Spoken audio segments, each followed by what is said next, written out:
All right. Good morning, good afternoon, good evening from here at the McCain Institute. My name is Paul Fagan. I'm very pleased to host everyone here today. We have a great panel today. We have a panel called Unsilenced: Conversation with Justice Defenders in Shaping Africa's Future. And my name is Paul Fagan. I'm with the McCain Institute. We are an organization dedicated to the legacy of Senator McCain and his family.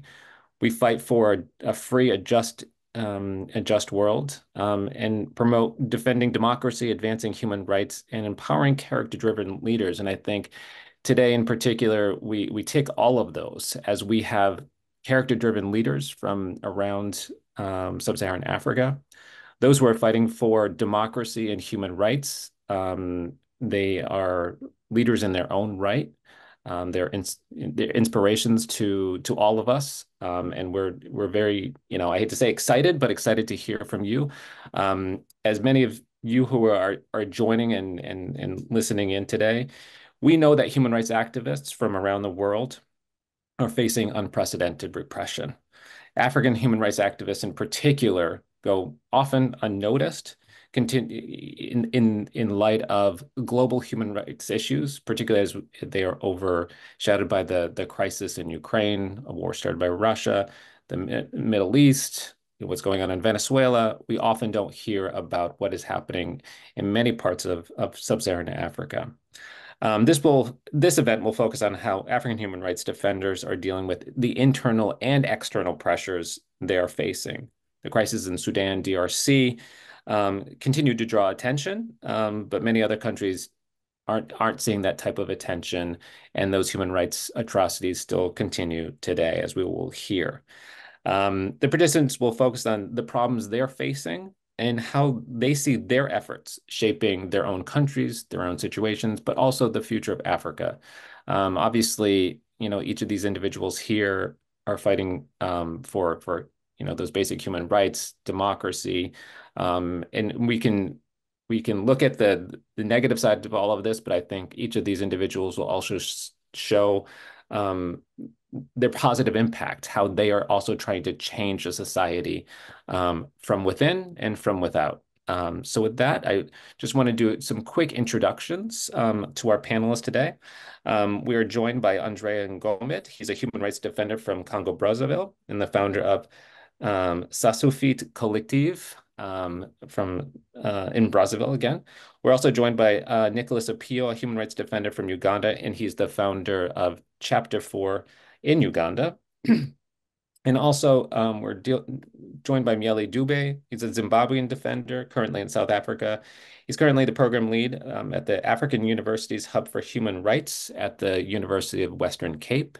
And finally, unfortunately, one of our other panelists had to pre-record some remarks, but his name is Lucas Olo Fernandez. He's a human rights defender from Equatorial Guinea, but he's also part of Transparency International. We're lucky to have all of you. We're going to start. I'm going to give everyone just a few minutes for some opening remarks, but we're going to turn it over to a video provided by Lucas Olo Fernandez from Equatorial Guinea, who unfortunately is traveling and his schedules weren't going to work, but we wanted to make sure his voice was heard in a place that most people have not even heard of. So we're going to turn our cameras off and turn it over to Lucas to hear about the situation in Equatorial Guinea, and we'll be right back. Good morning, everyone, and really thank you very much for having me in this conversation. It's very I'm honored to participate in this chat with all of you. I wanted to start by giving a bit of a picture of Equatorial Guinea. It's a very small country, it's 1.5 million inhabitants, and human rights defenders really really face different types of pressure when working. The first one, and because it's a small country and everybody knows each other, is the own family pressure that you would feel when you start working on defending the rights of other citizens, or your rights at the end of the day. This means that you would be even not force, but push to stop doing what you do because it might impact other family members. So that pressure would come from there to start with. The second one is the working as a professional in Equatorial Guinea, for instance. If you're not a member of the ruling party, it's very difficult for you to get a job, even if you have a professional background. We have a colleague that was a doctor that he passed away, Wenceslao Mansobo, for instance. He was a very good surgeon, but he was cast away from public hospitals. He had to open his own practice, medical practice office, which shows you the way how difficult it can be when you can even contribute to your your country. The third element that I wanted to share regarding this is the fact that those difficulties always or sometimes forces the activists to go on exile. Going on exile is not an easy thing to do. Start a new life. Sometimes you can no longer continue to advocate for what you were advocating at home because you need to build a new life, and that's already complicated to do. But in the case of Equatorial Guinea, it showed also that a lot of activism occurs outside of the country due to this situation. I will go back to the context internally by explaining a bit what the legal framework is for human rights defenders in the country, which is not conducive for a human rights defender to work freely. One of the latest legal reforms or amendments of the criminal law includes a crime called excessive or abusive exercise of fundamental rights. It's just to even if you think it's a bit contradictory, but it shows the fact that it limits freedom of expression, also limits the rights for demonstration, and that's something that um, it's being used right now to, let's say, coerce those human rights defenders that are trying to either demonstrate or to express themselves via different means, and mostly now because of the social networks is one of the ways for activists to express themselves, but this is then used to attack these activists. Just to give you a quick example, one of our colleagues, Anakleto Micha, is currently in jail because when he left the prison after 1 year, he was in Black Beach prison due to another accusation of libel. He decided to sue those responsible for this jail for allegedly being tortured because he claimed that he was tortured in jail, and therefore he wanted that to be investigated and compensated. As a consequence of this, this public agent that he was sued back, and now he's back in prison due to that case opened against him just to claim his rights, to say so. Currently, he's not in the Black Beach prison where he was and was allowed to be visited. Now he's in a maximum security prison in remote area where no one can access, almost no one can access. We know now that he's there because a few of other activists were released recently. So again, there's a bit to give you the difficulty of the context. The other example, a quick example.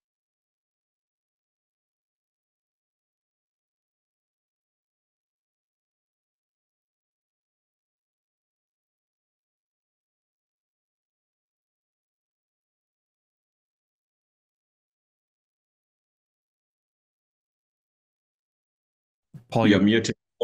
You're on mute. Of course. Still the mute after all these years, and I was on such a good roll. But I was just saying that wanted to thank Lucas for those opening remarks to shine a light on Equatorial Guinea. Yeah, thank you. And Millie, you can join us back. And shining a light on a place in a situation where most people don't know enough about. And we'll come back to Lucas towards the end to finish out some of his remarks as one issue that he will bring up, and we want to highlight also as many people think of as human rights defenders, as political defenders, civil rights defenders, and journalists. We often forget or neglect those environmentalist defenders and the climate defenders who are often leading the way, and also at the local level, considering so much is around land rights and the environment, that we don't hear a lot of those voices. And we hope that each of you also represent a wide swath of your countries and speaking up on behalf of many within your communities. With that, I do want to just provide some time for each of you to have a minute or two, 3 or 4, 5 minutes. But I'm going to first start with Andrea, and let you talk about yourself, what's happening in Congo Brazzaville, and hand it over to you. Thank you. Okay, thank you, Paul. What to know about Congo Brazzaville? The country has been ruled by the same guy for 40 years, except a minimum of 5 years where we were able to get rid of him, but he came back with a civil war and staged a coup, and now he's ruling the Congo. He changed the constitution in 2016, and he have now 2 main political prisoners, 2 former presidential candidates, Jean-Marie Mokoko and André Okombi-Salisa. They are in prison since 2016 until now, and he is not planning to release them. On my personal part, I started my campaign against the changement of constitution, and then I experienced several transnational repression because I was living in France while starting the movement and working with people on the ground. And in France, I was beaten inside the Congolese embassy of France, and then I was banned to renew my passport. When my son was born, he was not able to have a Congolese birth certificate.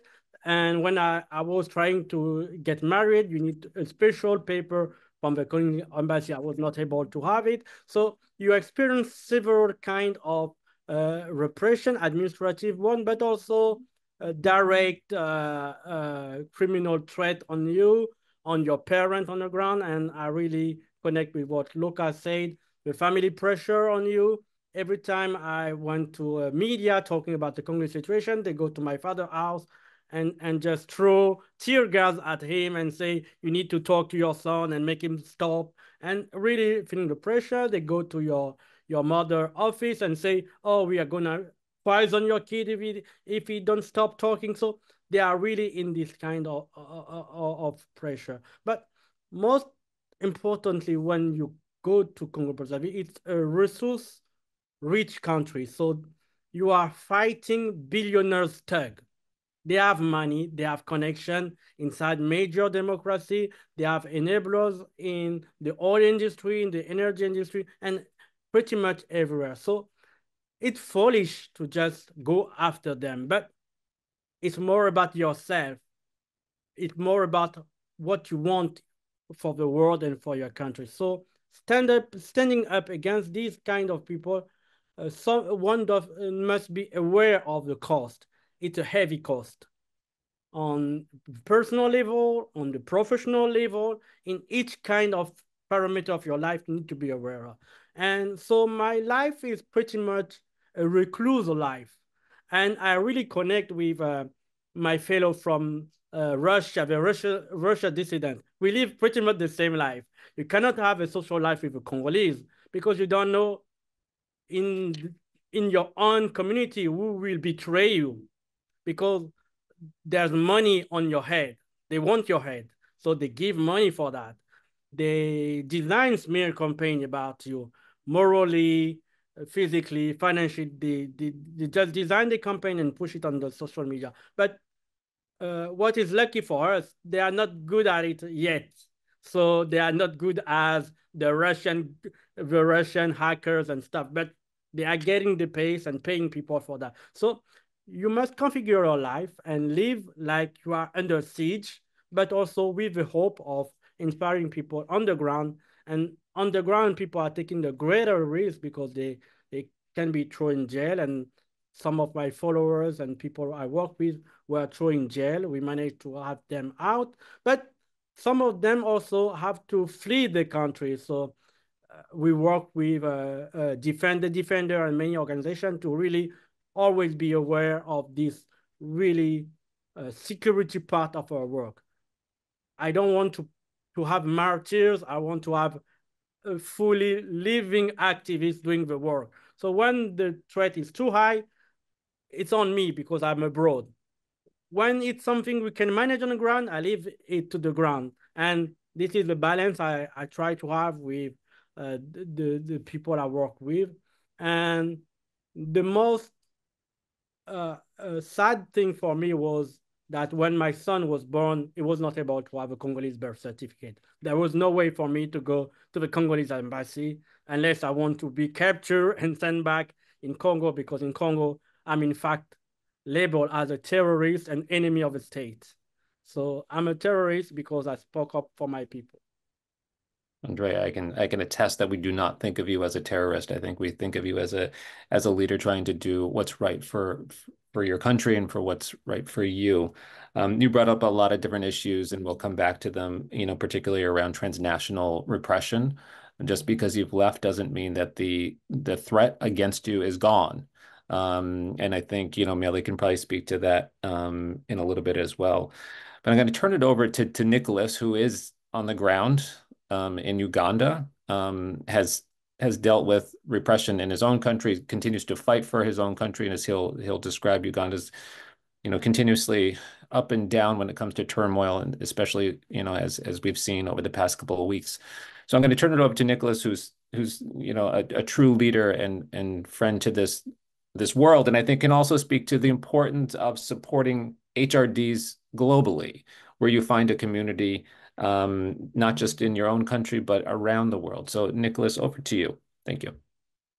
Well, thank you very much. Good evening from Kampala, Uganda. I'm delighted to join all of you to share this evening with you. Uganda is a beautiful country, once described by the British Prime Minister Winston Churchill as the Pearl of Africa. Beautiful climate, sunny throughout the year. So I pity those of you who have to live in winter. We sit on the equator. We have fantastic natural food. It's a beautiful country. Its politics, on the other hand, presents a sharp contrast to the climate and to the friendly nature of our people. We have had a leader, in US terms, who would say, since Ronald Reagan. It's nearly 4 decades in power and shows no sign of leaving power. Uganda organizes elections, but these elections are merely rituals. There can only be one winner, the leader in power. Elections are almost like a war, with military deployment all over the streets. Opposition leaders spending their time between jail and a campaign trail. Almost everybody who has stood against President Museveni has either been charged with treason, rape, has been accused of being supported by foreign agents and enemies of the state. During elections, civil society organizations face closure, freezing of bank accounts, arrests. In the last election, myself spent some time in detention and falsely accused of money laundering. And so that is the political situation in which we live. In the last 2 weeks in Uganda, young people stood up to protest the deep, pervasive corruption in the country. And I have spent the last 2 weeks going from court to court, from prison to prison, to get these young protesters out. Many of them severely tortured. Many of them have reported cases of sexual abuse, including sodomy. And so there's extreme repression of people who are seen as opposed to government. And yet President Museveni has mastered the art of manipulating the global West. Uganda presents itself as a friendly country in the global campaign against terror, one of the very first countries to deploy in Somalia after the US withdrew from Somalia. He has opened up his borders to welcome refugees. He's deployed Ugandan soldiers in peace operations across the African continent and used these foreign policy interventions to shield himself against scrutiny from the global West for his appalling domestic human rights records. Human rights defenders, like myself, are not any different from Andrea. We live a seclusive life. I have spent the last couple of months being trailed and followed by security agents because they're accusing me of financing the protests that took place in the country. And so don't be surprised if tomorrow you hear that I'm back in jail, because these accusations are being peddled online by government actors seeking to paint us as agents of foreign power. And so we live a very difficult life. I have to worry every day for my two lovely young daughters. The oldest is just 9 years. And I don't know if I'll go back home and find them safe. My house has been broken into several times by the security agencies. My office has been broken in several times. Every single day, I'm having to navigate an intrusive attempt to hack into my email, to hack into my phone. I even fear to use my phone because I don't know who is listening in. And so the life of an activist is really difficult. And yet, in these difficult circumstances, we continue to do the best we can. We are providing free legal services to sexual minorities, to environmental rights activists, from groups such as Friends of Zoka. We are able to do this really because of the global community we have. I spoke at the McCain Institute last year when I was in the US. It is only when we hear from groups and friends abroad that we are able to know that we are not in this alone.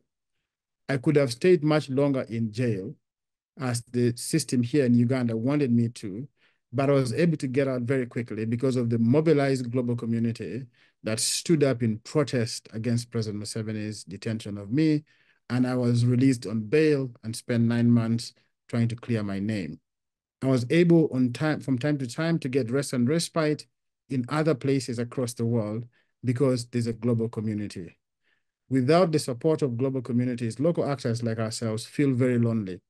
Your support is important to show that the work we do is important.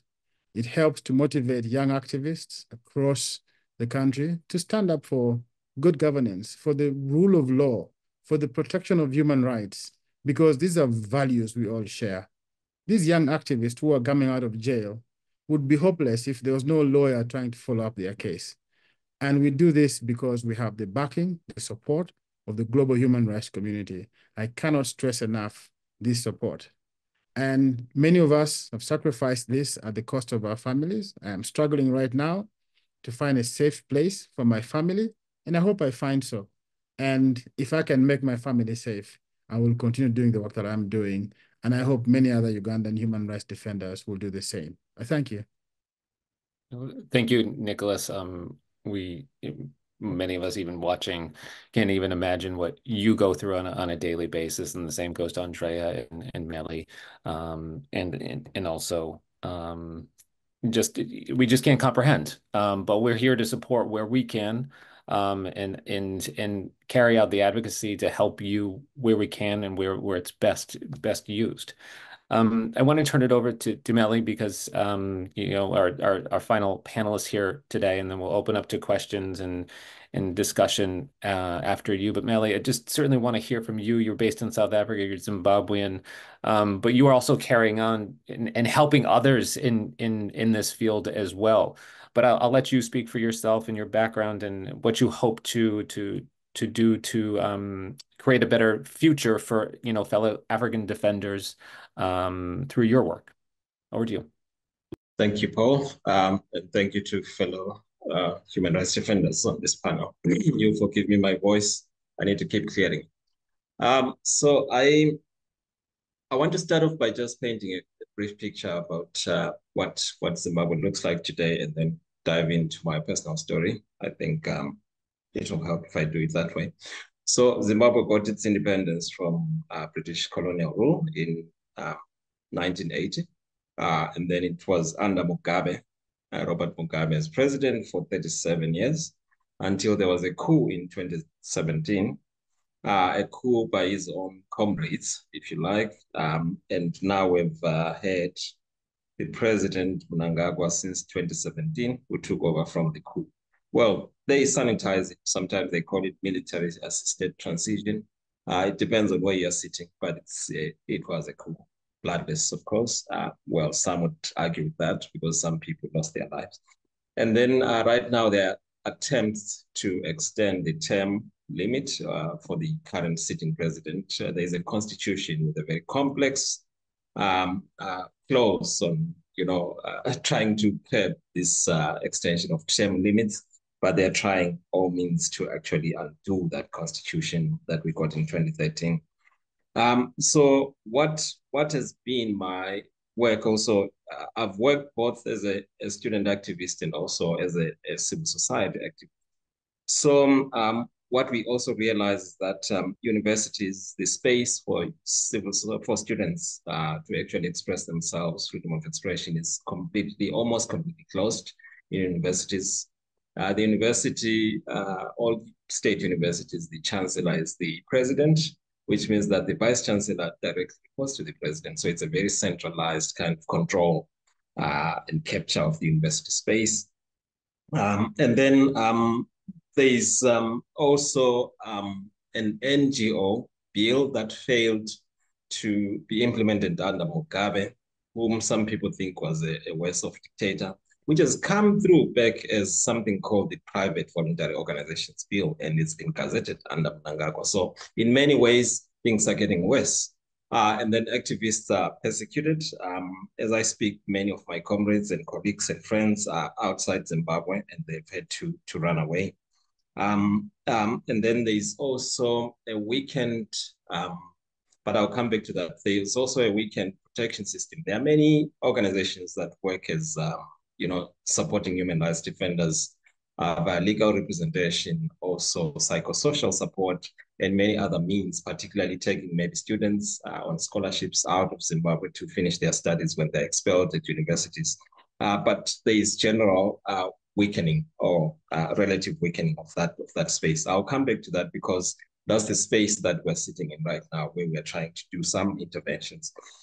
So my personal story is that I worked, as I mentioned before, that I was in civil society firstly as a student. So when I stepped into the university back in 2003 or so, it was a space which we called the island of democracy. We called it a space that could not be easily, where we could not be silenced, where we thought we would cut our political teeth, where we had all the dreams of leading our land one day, me and many of my friends. But we were not very naive because there had been instances of, student leaders being chased out of university or being incarcerated. And I think around 2002, someone was actually killed by the military at the university. So, but by the time I left the university, this space of which we call the island of democracy was completely changed, and changed so fast. Up to today, it's been changing so quickly, to the point that at first, when we got in, we were given loans by government to actually study there. At first, it were grants, changed to loans. And then by the time I finished my education, I was paying for myself. That on its own means that when you're engaging in activism and you get expelled, then you have to start making those calculations of saying, but it's at a cost. And your relatives and others come in and say, look, man, you're on your own if you mess this up. So, and then outside the university, I was involved in many organizations, particularly around civic engagement and a lot of other work. But the work was so tiring because Zimbabwe would take a few steps forward and then so many steps backwards, particularly because the government was almost always inventing ways of clamping down the civic space. So in 2013, for me, broke the camel's back, because where we expected the transition from an inclusive government, Mugabe's government, or Mugabe's party, won by a landslide. Won, I say that because many people say it was not a real win. So, and then it deflated most of us. And then also it shifted many ways of doing things, because a lot of civil society leaders left the country. Some had joined the inclusive government at some point. So there was a need for rebuilding the civil society, which had been decimated. So those who didn't have the energy or the patience left, or those who were tired, like me, I felt like I'd lost my youthful years. I had lost a lot of time. I should have left Zimbabwe earlier had I known that it was not going to democratize in 2013. So I was really frustrated, and I didn't want anything to do with human rights. This is a thankless and very bad space, very cruel space, where the trauma that you carry, sometimes it's hard to share with anyone, even if it's not. Of course, I was arrested a few times, but it wasn't the arrest for me that, of course, maybe over time, cumulatively, the frustrations were so much that I decided to leave. I wasn't chased. I wasn't under any threat of being arrested or what. I left on my own accord, because I thought, let me focus on my family. I'm done with this. Joined University of the Western Cape, pursued a PhD. But and then once a human rights defender, I suppose, always a human rights defender, it always follows you, no matter how much you try to kick it. So when I was in South Africa, then I was approached by some civil society organizations in Cape Town to say, there's a vacancy here. We want to work with you because we know your background and stuff. And I took up the post 2019, 2020, I think COVID starts, and then became a bit harder. And then I thought, well, this is the time when I'm stopping this human rights business. I don't want to be this anymore. It's enough for me. I'm tired. COVID happens, it passes. And then after COVID, we start conversations around, no, we need to fix the university space. The university space needs to be democratized. We need to reclaim it. So, and then we started having research with colleagues, including colleagues at the University of York, around what should be the role of the university in actually exercising its democracy. What is its democratic role? How can it play a role in actually serving human rights defenders? So we then came up with the idea of temporary relocation, where we can take human rights defenders out of stressful conditions, host them at our university for some time for rest and respite programs.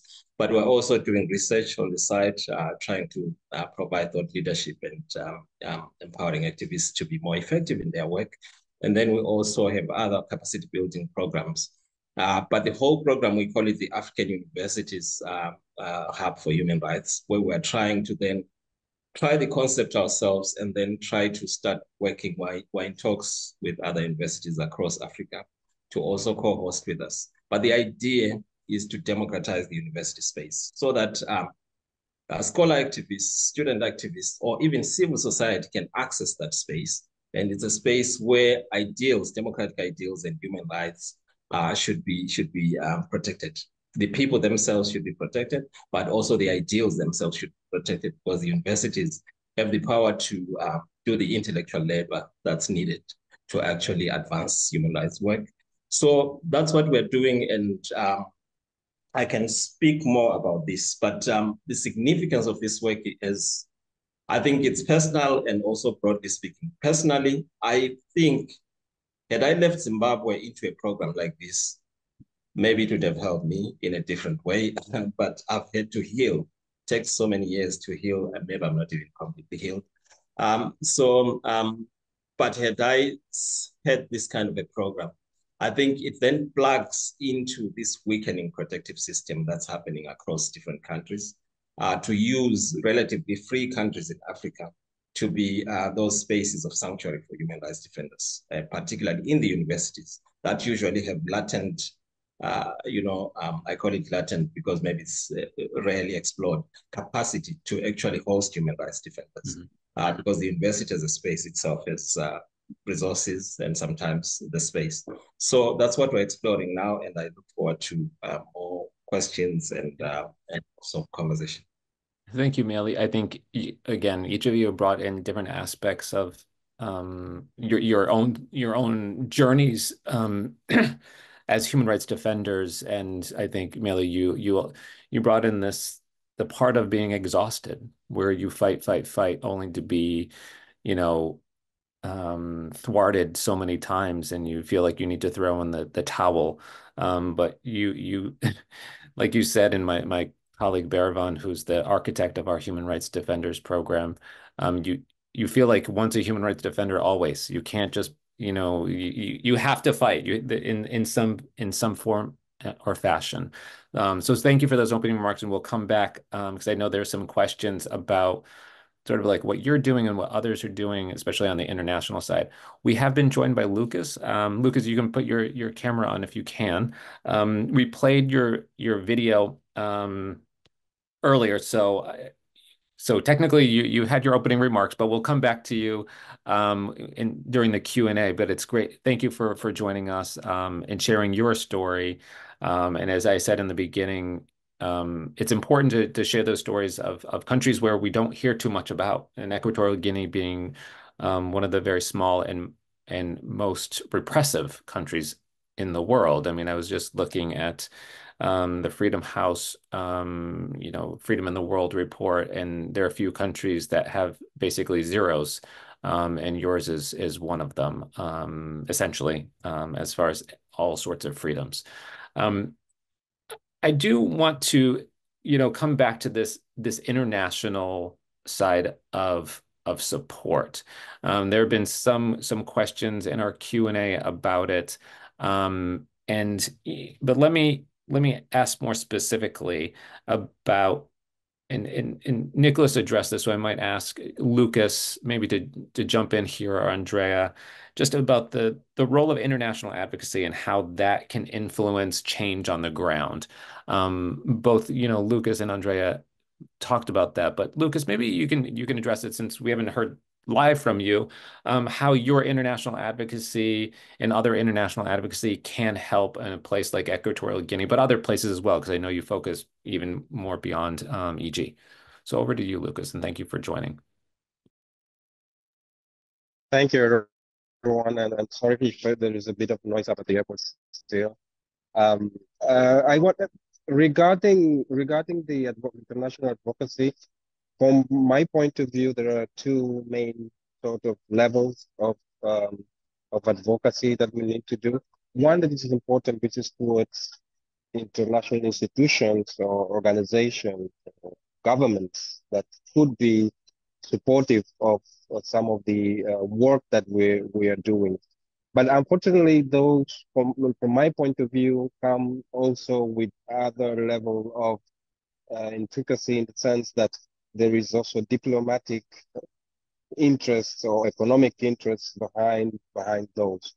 So I'm not very hopeful on those, even if I think it is important, but I'm more hopeful on having the support or the buy-in from civil society organizations or institutions, or even local, let's say, communities in all over the world that can directly relate to the work that we do in certain countries. Why am I saying this? Because I think it's more sustainable from that point of view, because there is a full understanding of what is really happening by the societies at that level, which then could then translate in more sort of even voting to those parties or those political leaders that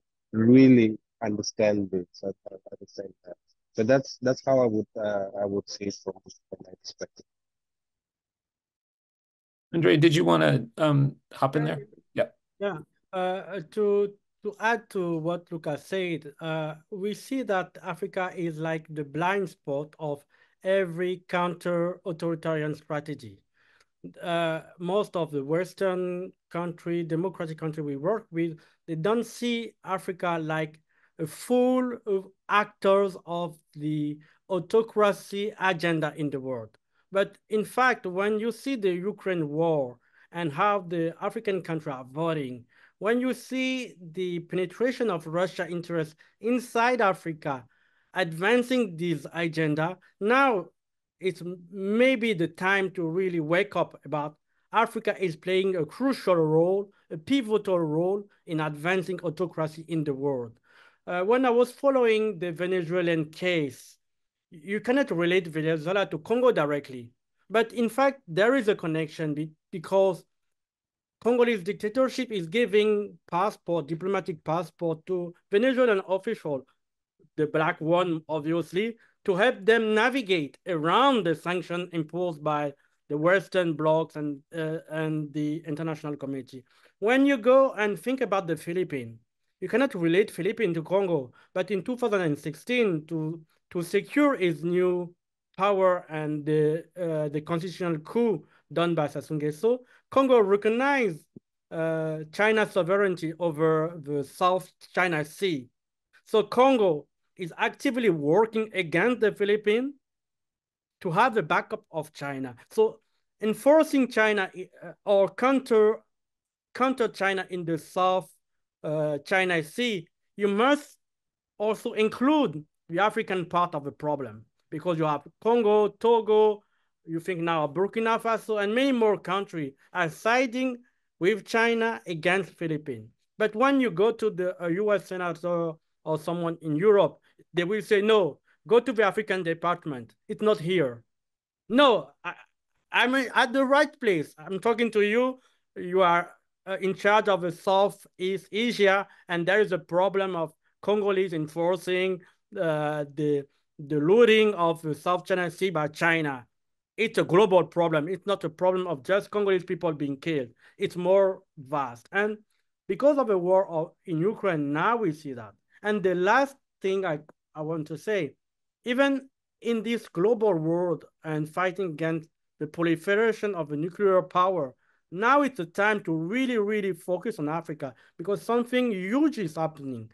Just 2 or 3 weeks ago, my country signed an agreement with Rosatom, so the nuclear company of Russia, after my president praised the invasion of Ukraine by Vladimir Putin, and is looking to have now the nuclear power. He thinks for himself as his only assurance to stay forever in power is to be like North Korea, having the nuclear fire, and he's working toward it.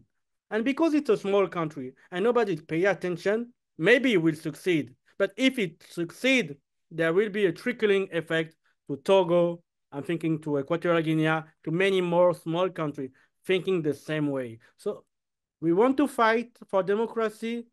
Maybe it's really time to don't think about Africa as a blind spot, but really as a pivotal part of this perversive anti-democratic agenda. Yeah, Andrea, I think you and I see this in the chat with the Q&A. You bring up an issue that most people wouldn't even think about, the relationship between Congo and Venezuela and what they're doing to support China's ambitions in the South China Sea and how that plays out at the UN, right? It's important, all these points that you bring up, because we don't live in these vacuums where nothing impacts nothing.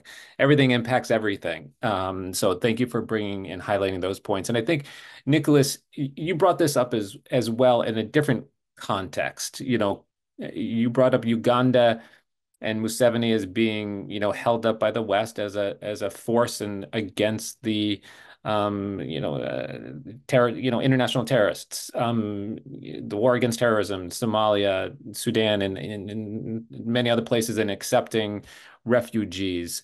You're taking, you talked about it from a different angle of how international support can, very much Western support of Uganda. Can you dive into that a little bit more and how that continues to maybe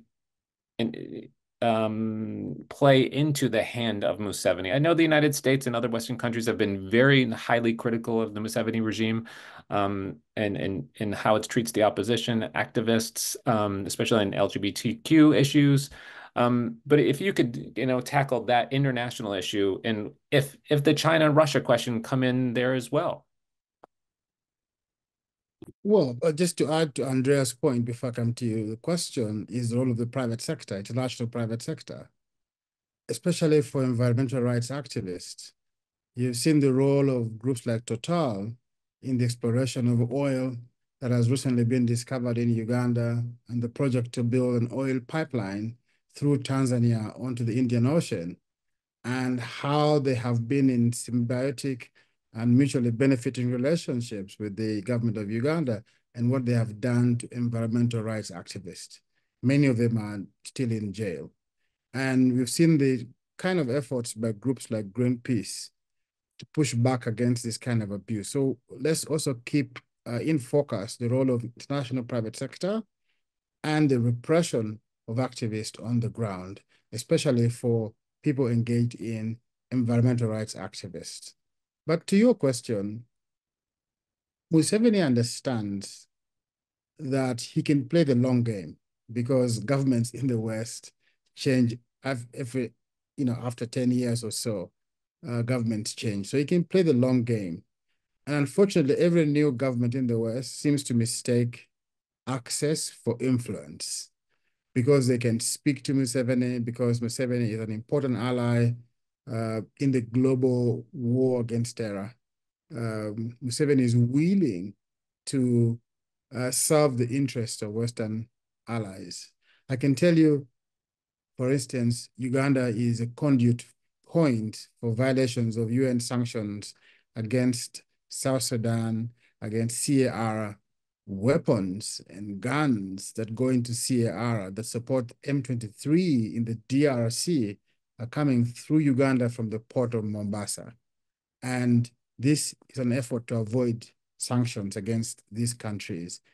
And on the other side, all of these weapons are being procured from Russia, okay, through the port of Jordan, and sometimes through Turkey, because those governments are willing to play ball, are willing to support the government of Museveni.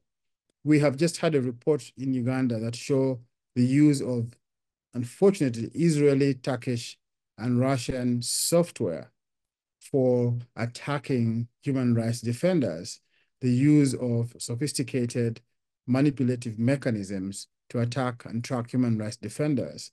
And all of this is coming from Russia, Israel, and Turkey, and China.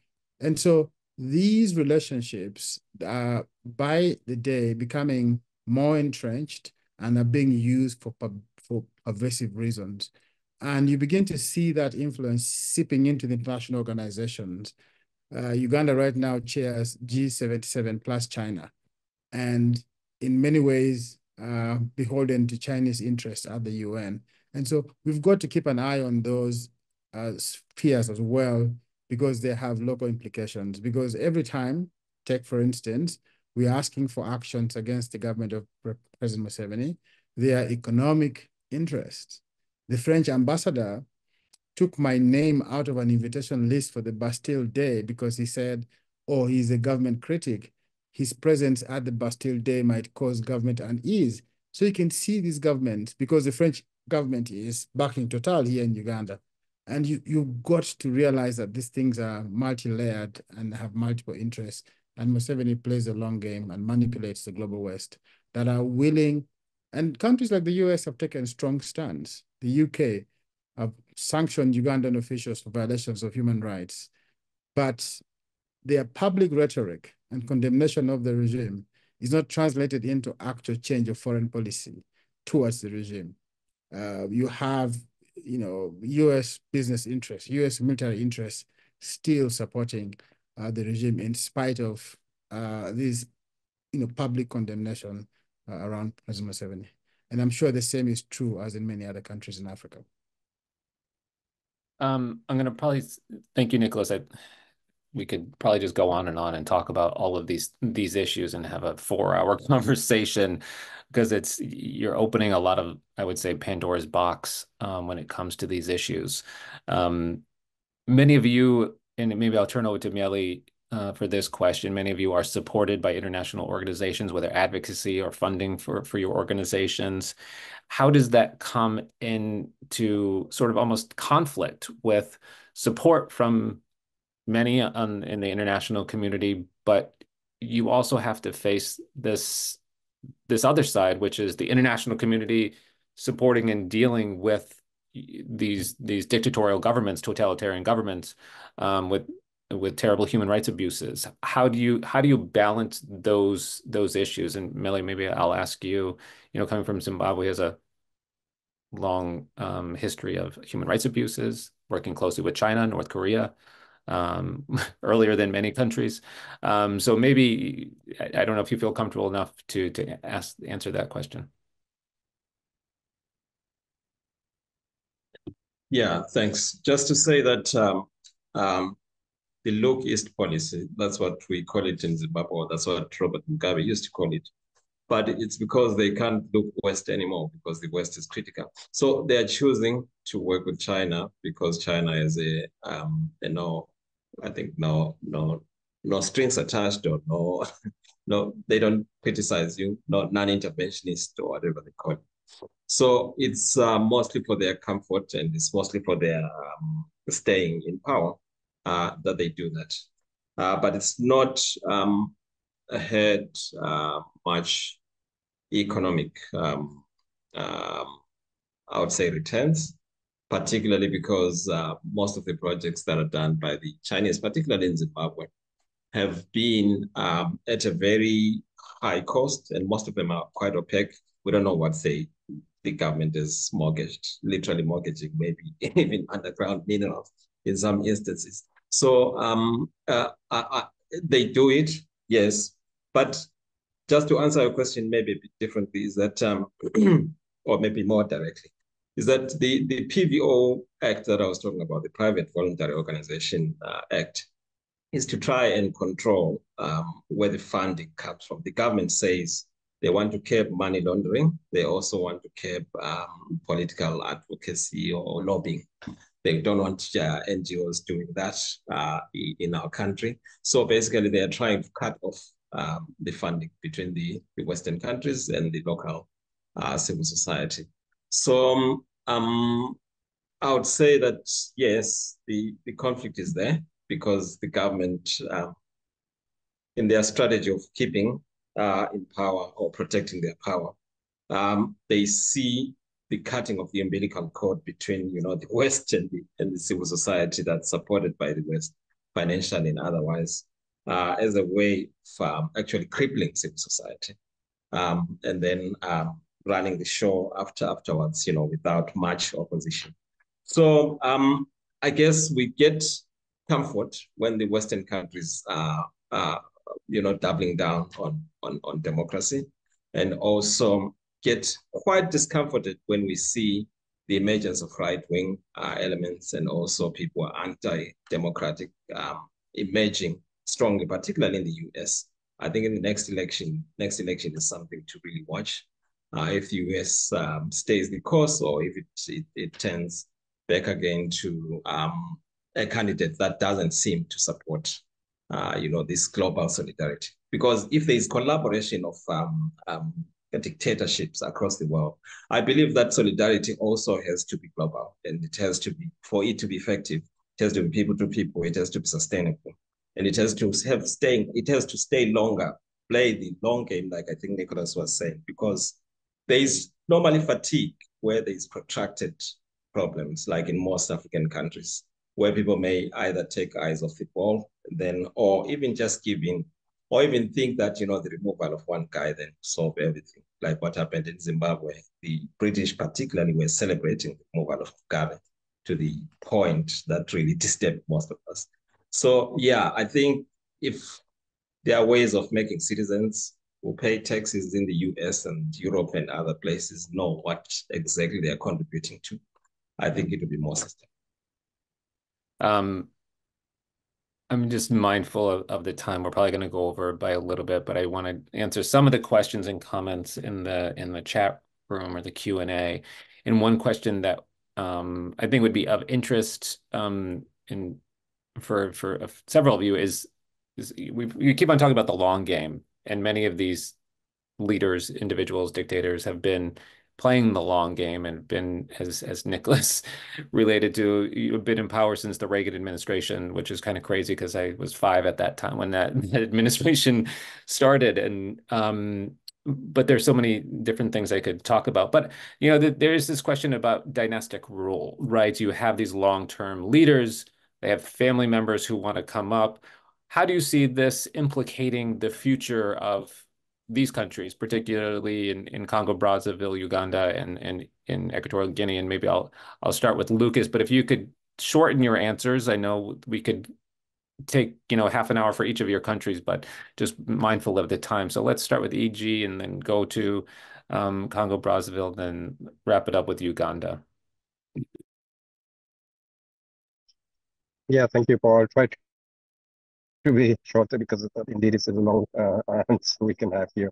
But the main thing here and what is literally happening is that the son of the president in Equatorial Guinea is almost ruling the country already.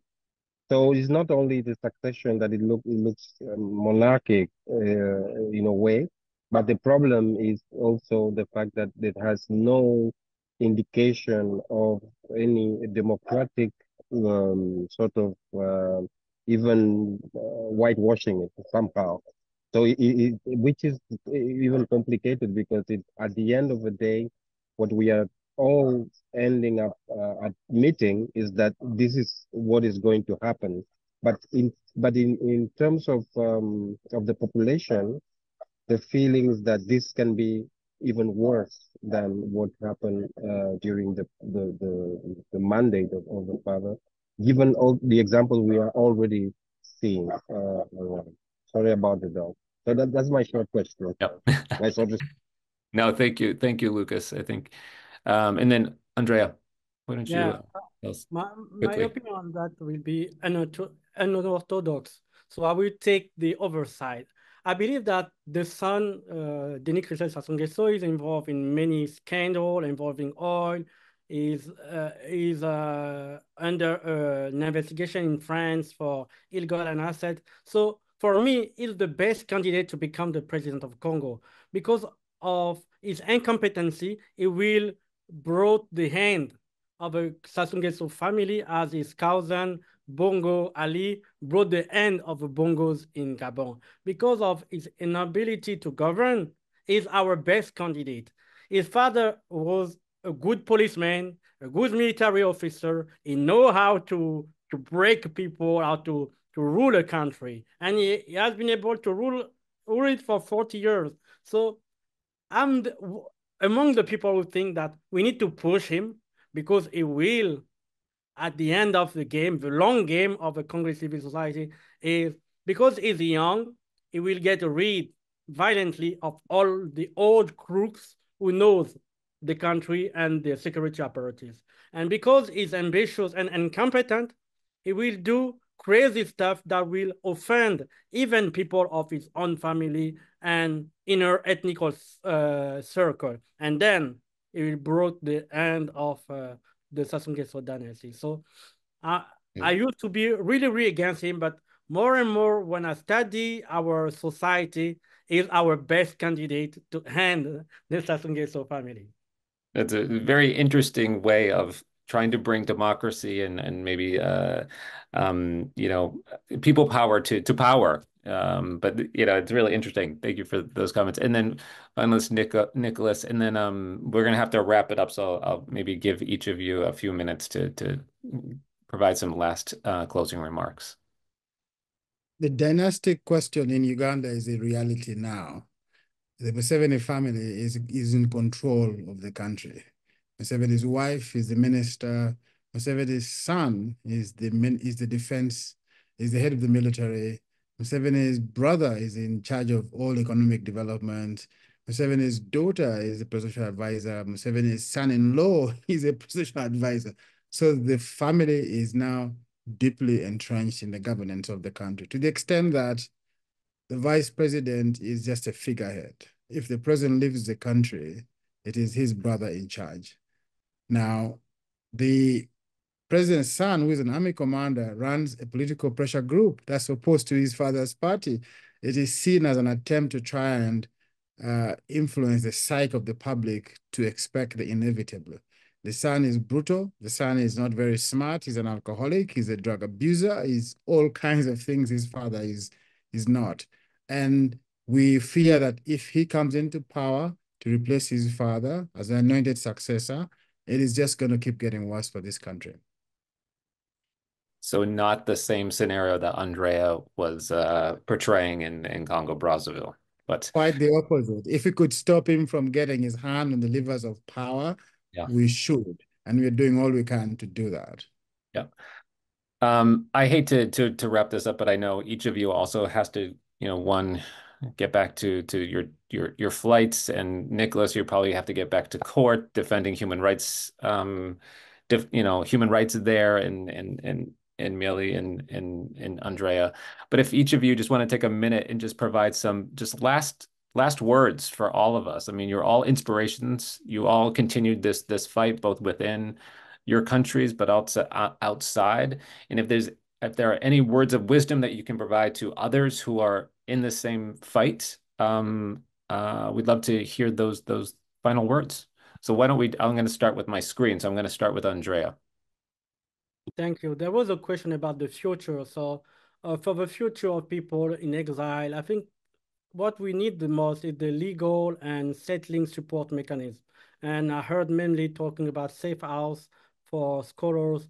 I think entry-level position in think tank or university can be really helpful for someone when you are moving. And in a more policy level, I settle my NGO here in Canada, and I'm not exempted fiscally. So I have to pay huge taxes on the grant, a small grant, and I'm just giving back to the tax system. I think maybe something around 2 years, 3 years tax exemption for this particular kind of business we have should be really helpful.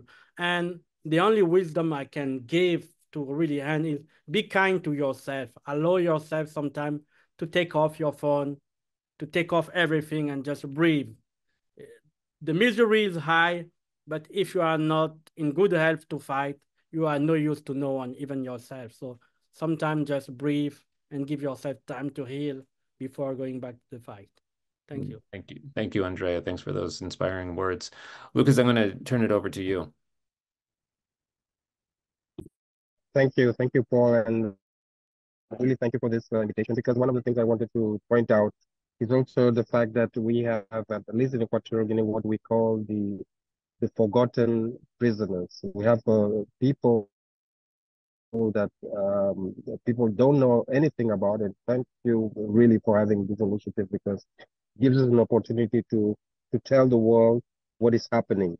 And I was sharing the example of the remote island of Anobo, which is a tiny island where they are arresting people just to protest for an environmental protest that really has to do with the fact that they are losing their houses. And I think for me, what I would ask is to really have the opportunity for everyone to know about these cases. And I think this is a great opportunity to them. Thank you very much. Thank you, Lucas. I like how each of you is really thinking about this very differently, but because there are so many different aspects to helping human rights defenders in your countries and around the world. So thank you for those words, Millie, and then we'll wrap it up with Nicholas. Yeah, I'm afraid I don't have much advice, but to just say that human rights work is not easy. I think it would be a lie if I say it's easy. And it's very personal. It can weigh you down. But I think you need to keep going, keep moving, and then also build several layers of structures of support locally and otherwise. And then also the other key is to identify spaces that have the potential to actually protect human rights defenders. like universities, and even churches, wherever. I think just make human rights as part of our lives. Everyone needs to support human rights defenders with all the support they have. The propaganda is usually stronger from the States about these people being Western sponsored, being gays, being lesbians, and being this and that. But I guess there's value in actually having more and more support and innovative support to keep human rights defenders fighting. So yeah, I think that's all. Thank you, Millie. And I think it's great to have you here. I think you've raised this point many times, and we're part of a university, Arizona State University, where universities around the world can do more. In many ways to support human rights defenders, providing that rest and respite that both Nicholas and Andrea have talked about, but also as learning centers on these issues that we all face around the globe. So appreciate all the hard work that you're doing. And Nicholas, we'll end it with you. Thank you. Thank you to the McCain Institute for continuing the legacy of a great statesman. I think that you can help to ventilate our voices. Let the people in your country know what American taxpayer dollars is doing in Uganda and why it is important that they should be concerned. Let them learn about our situation, not just Uganda, Africa, all over the place, and get involved. Give our voice, amplify our voices. If you can, send us support. We need your support. This kind of support keeps people who feel very lonely on the front line energized, keeps them hopeful, inspires other people, but also helps other people who are in need. If you can, please help. It could be with your time, your expertise. If you have some money, send some money. And lastly, I'm hopeful in spite of all of this, but it looks very grim, right? But I'm hopeful because every day I see young people who are following in our footsteps, who are encouraged by what we do. I have a gift on my table that somebody who came out of prison just gave me this afternoon. And I kept telling her, I said, don't lose hope because the future is bright, because there are young people who are energized in the fight against autocratic rule and the abuse of human rights. We thank you very much as always, and we wish you very well. Thank you. And good luck in your own elections. Thank you, Nicholas. I don't want to take your kind words away. I think you speak for all of us, and really focusing on that the youth really is the future. And when you see young people voting, on protesting, but also doing things that are proactive and positive in each and every one of our countries, there is hope. And you four in particular are beacons of hope to all of us, to your fellow your fellow countrymen and women. So thank you for all that you do, and we will continue to highlight your voices and do what we can to support more human rights activists around the world. So thank you, and thank you everyone who joined us today. We really appreciate your support and your time. Bye-bye. Goodbye.